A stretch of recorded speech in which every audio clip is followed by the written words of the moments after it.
So you might be wondering to yourself, why am I seeing this video in my feed again? It's pretty simple. I accidentally deleted the original video. How did that happen? I'm just stupid, that's why.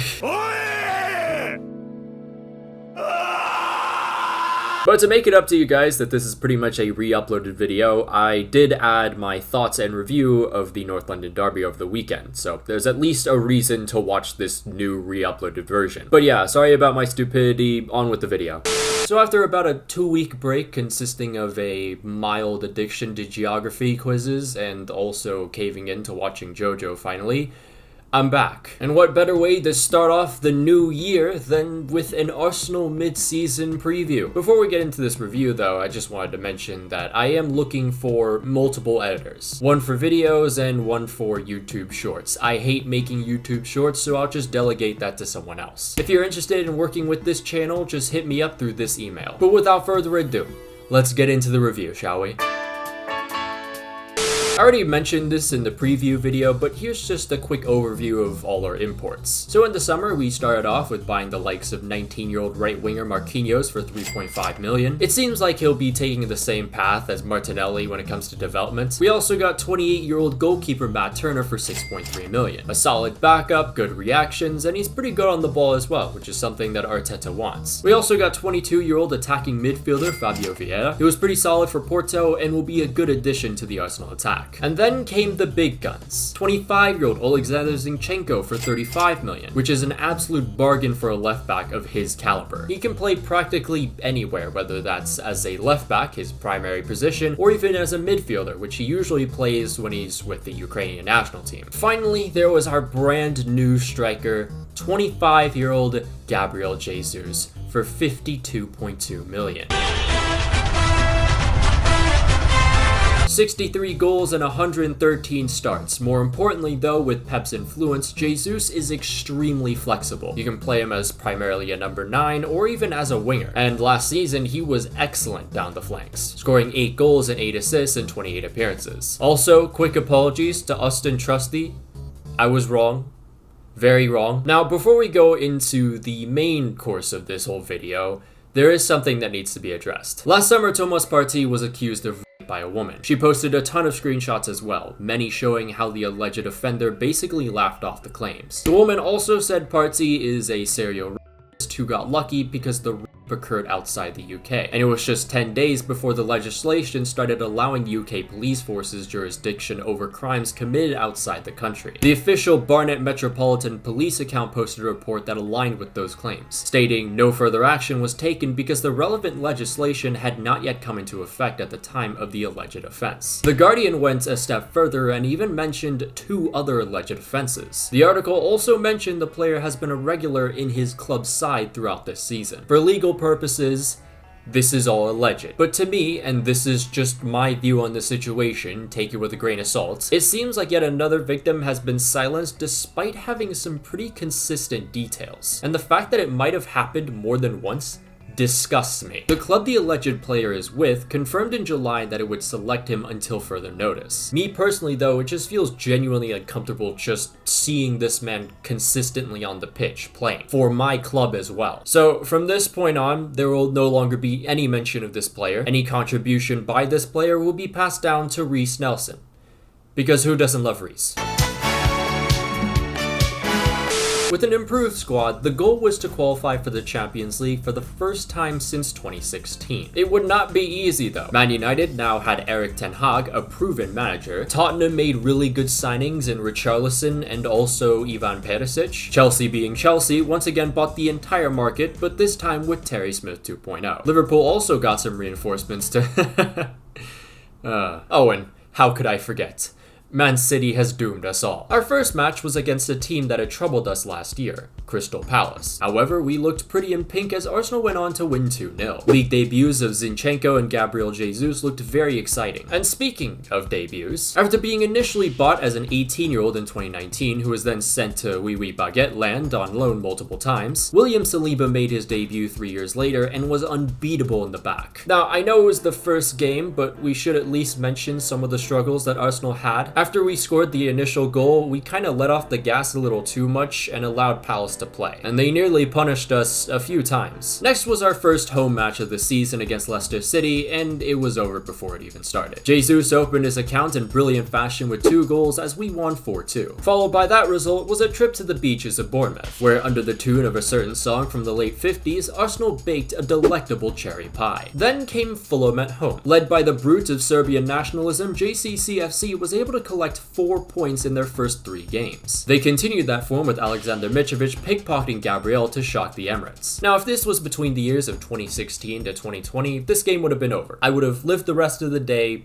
in complete dread. But as I've mentioned time and time again, this team is different. Martin Odegaard replies just 8 minutes later, and then in the 86th minute, Gabriel redeems himself. Arsenal hold on and win their 4th straight match. Aston Villa away then finished off the packed month of August. After dominating throughout the first half, Gabriel Jesus phones in and scores another. The Gunners continued to pepper the goal, but to no avail. And unfortunately, when you anger the football gods, they strike in the cruelest of fashions. However, fate and destiny were no match for Martinelli, the Redeemer. So after 5 games played, the Gunners weren't just in a Champions League spot. Oh no. They were top of the league. We haven't been this far up in 5 match days since 2013. September, though, opened with Manchester United at Old Trafford. Man United suffered 2 humiliating losses to begin the season. However, with one video, I jinxed this team to high heaven and they won their next 3 games. 11 minutes played, though, Saka plays in Gabriel Martinelli, who silences Old Trafford. Unfortunately, the goal is called off due to a foul leading up to the play. Arsenal continued to dominate, but it would be 360 no-scope man to give Man United the lead. However, Bukayo Saka had other things to say in the 60th minute. But unfortunately, Mikel Arteta decided to play a very unnecessarily high line, and Marcus Rashford exposed us twice because of it. Thus, the unbeaten league run ends at 5. That loss was a good learning experience for one of the youngest teams in the league, though. We dominated throughout the entire match, but that doesn't really matter unless there's, goals being converted. Arsenal bounced back in their first Europa League group stage game against Zurich. That event also had the pleasure to reveal to me that the Queen died. That's right. I learned about the Queen's death through a Europa League match. Brentford followed and we absolutely demolished them. Then there was Tottenham right at the beginning of the next month. The last time these two met, Tottenham thrashed Arsenal and pretty much killed off their Champions League hopes. Chance for the rebound and goal. Oh, Lord above, give me the strength to continue life. Although, Arsenal, having remembered this, went on a killing spree at the Emirates thanks to Reece Nelson, Gabriel Jesus, and Granit Xhaka. Things would not get any easier though, because next was Liverpool. And despite Liverpool struggling in 9th, this is just one of those matches you expect Arsenal to bottle. However, Gabriel Jesus didn't care about any of that and in just 57 seconds opens the score. Perhaps the times truly are a-changing. Never mind, we just let white Lukaku score. Fortunately for us though, Trent Alexander-Arnold's defending was being exposed more than Crypto Zoo. However, before the second half, Jurgen Klopp made the best decision of the season. He subbed off Trent. And that immediately pays off as Bobby Firmino for the 200th time comes to haunt the Emirates. However, in the 72nd minute, with Arsenal attacking left and right, a penalty is awarded. The foul in question... Bukayo Saka then clutches up, converts at the spot, and Arsenal defeat Liverpool in a spectacular match of football. Now, you might have noticed something. We were playing Liverpool, so where was Mo Salah? The rest of the month saw us play 4 more Europa League games. In 1 month. God, don't you just love the absolute thoughtfulness for player safety in this sport? It also saw us play Leeds, where after an initial 40-minute power surge, Arsenal barely escaped with a 1-0 win. It goes over to the... You can't keep getting away with it! Finally, to end off the month of October, we deforested Nottingham. So after 12 games, Arsenal was still top of the league, just 2 points above Manchester City. Yeah, I can't really believe it either. Arsenal started November with a win against FC Zurich, which earned them top of their Europa League group. Next was Chelsea at Stamford Bridge. Arsenal, nothing personal. After single-handedly inflating the market, the Blues had already replaced their manager just 7 games in. I mean, this isn't exactly anything new for Chelsea. In the match, Arsenal would be a force Chelsea could never withstand, and a 63rd minute goal from Gabriel was enough to seal the deal. Hey Alba, nothing personal, bro. We followed that masterclass up with a loss to Brighton in the EFL Cup. Oh, the horrors. How will I ever be able to sleep again knowing that we're no longer in the Carabao Cup? Then right before the World Cup, Martin Odegaard sends 11 Wolves to the pound and Arsenal win 2-0. Top of the league on my birthday. Best birthday present I've ever received. Oh, fuck. By the way, does anyone get that same pre-COVID feeling with the World Cup? Because despite the tournament being like a month long, it feels like everything before it happened a year or more ago. Anyways, we returned to Premier League football in late December, and while I usually don't, I suppose this year I'll indulge in some Christmas ham. After that nice comeback was Brighton away on New Year's Eve. The Cannons took down Brighton with 3 shots in just 47 minutes. That guy Kaoru Mitoma then scored almost 20 minutes later. No worries though, as Gabriel Martinelli would finish off the Seagulls. However, much like Kenneth Copeland, Brighton just refused to die. Luckily, the third goal was harshly called off, and Arsenal earned another 3 points. Finally, there was third place Newcastle at home. If you recall this certified classic, Newcastle were the ones who put an end to our Champions League hopes for good last season. This match though would be different. It'd be a 0-0 result. But don't get me wrong, this wasn't just some uneventful awful 0-0. This was mentally exhausting. The teams went back and forth, each having their own spells, but not really the best of chances. And we especially were having trouble breaking down Newcastle. Not really a surprise, considering Newcastle going into this match had the best defense in the league. That, alongside any time a molecule touched a Newcastle player, they'd just fall down. It was kind of hard to generate any kind of momentum. Speaking of time wasting though, why the hell was there only 5 minutes of stoppage time?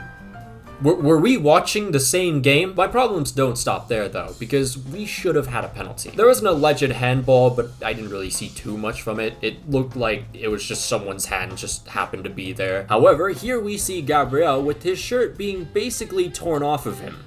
And nothing is called. Okay, finally, and I mean it this time, just as long as I don't accidentally delete the video again. We had the other North London derby, this time away from home. Tottenham this season have not been the team that I thought they'd be. They're placed 5th right now, having already lost 5 matches, and they've conceded a decent amount of goals. The attack though looks better, it's the 3rd best in the league, but then you realize Harry Kane is pretty much the only reason for this. He's scored 15 goals this season so far. His back is basically gonna be broken at the end of the season with all this carrying. With that all being said though, I just could not be confident about this match. Again, going back into history, something I just love to do. Arsenal have not won both North London derbies in a single season since 2014. That was 9 years ago. In fact, you could actually go back even further to the golden generation and see we barely ever won away against Spurs. But enough about history. You don't win the Prem worrying about history. 6 minutes in, Hugo Lloris, still having flashbacks of the World Cup, makes an error and Thierry Nketiah nearly opens the score. 7 minutes later, Lloris still hasn't realized where he is, and this time his error is costly. What happened to his hand? 17 minutes played, here comes Son Heung-min now, but Ramsdale makes a brilliant save. Then the 35th minute, with all the space in the world, Martin Odegaard fizzes one into the bottom corner. Tottenham Stadium has gone completely silent. After that, it was all Arsenal in the first half. For the Gunners, it was like a relaxing training session, with the Spurs players being used as training cones. However, if you know anything about this derby in the last 10 years, Harry Kane can never let us have our fun, but thankfully, Aaron Ramsdale makes another great save. 2-0 at halftime. Optimism at its fullest. In fact, I may or may not have inquired about a game in May. However, Arsenal were in for a bit of a rude awakening in the second half. Tottenham let go of the past and focused on the now with a refreshed mindset and a newfound knowledge on how to actually press. Spurs were really starting to take the game by its neck early into the second half. Unfortunately for them though, every great chance was met by an even greater save by Aaron Ramsdale, who was an absolute wall that night. 2-0 the final score, and we have yet again defied history.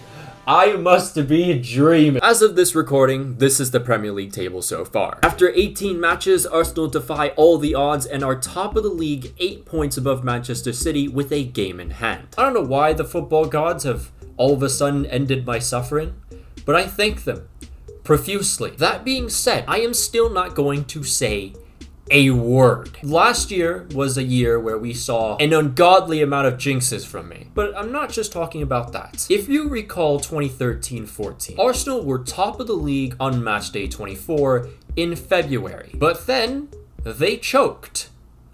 Badly. That bottle job isn't really talked about as much just because another larger bottle job happened way later into the season. But because of that season, and also 2015-16, I am not going to say a word, especially since our next few matches are pretty tough. We have to play Tottenham away from home, which can always be quite a struggle. Manchester United look really good, and oh, not to mention, we have still yet to play Man City even once. What I will say about this Arsenal side, though, is that it has truly blossomed under Mikel Arteta and this very young core of talent. It was only just 2.5 years ago that I would dread watching this team. They were eye torture. They could barely even connect 3 passes at a time. And now all of a sudden, I'm seeing this beautiful, mesmerizing football.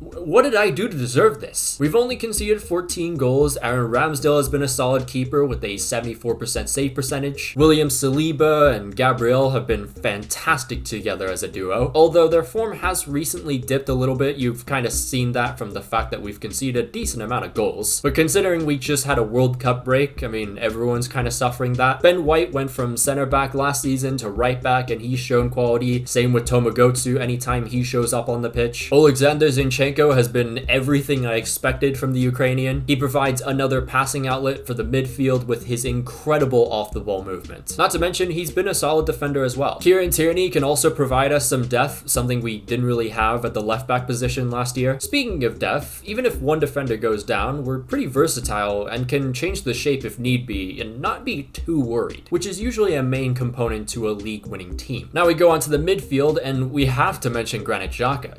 He's been phenomenal, and it's insane to see how much he's improved, and it's such a simple reason why. He's just playing higher. He's playing in a role that he's actually able to play. When Xhaka first signed, the idea was actually to play him in a similar role like he is currently, but Arsene Wenger just did a whole 180 on that. So for the longest time, we all had this impression that Xhaka's primary role was a defensive midfielder, a role he wasn't too familiar with, and as a result, we'd see a lot of the Xhaka antics like late tackles and red cards. Xhaka has 3 goals and 4 assists in the Premier League currently. We'll look back at his best season before that, where he had 8 goal contributions throughout the entire season. The dude is literally 1 away from tying that, and we're not even halfway through. But he's been a joy to watch, with him creating so many passing sequences in each spell of possession. One day I'll probably have to make a whole video about this, because Granit Xhaka's redemption arc has been incredible. Finally, there's the attack, and it is absolute eye candy. I remember back in 2015, back when I was a little wee teenager, watching Martin Ødegaard highlights of him basically just turning a bunch of Norwegian farmers inside out. This kid at the time was considered the next best thing, and never in my mind did I think we would get our hands on him. So shout out to Real Madrid, who have the inability to develop most of their young stars. Ødegaard's loan spell with us showed promise. The next season, he started to break out. And this season, he's become Mikel Arteta's Pablo Picasso. Ødegaard is a certified baller with his soft and effective touches on the ball and absolutely perfect passes. He's got 7 goals and 5 assists, and averages over 5 shot creating actions per game, putting him top 1% among all players in his position in the top 5 leagues. Winger Gabriel Martinelli has also exploded onto the scene. Something about his runs this year just have way more intent. He is so aggressive as well, and I love it. Martinelli has this newfound confidence, and it has been showing within his stats. 7 goals and 5 assists. And then there's striker Gabriel Jesus, an absolute game-changing transfer for us. His movement off the ball has provided so much space and attacking opportunity for everyone around him. This dude's work rate is insane, because 1 second you'll see him in the opposition's box,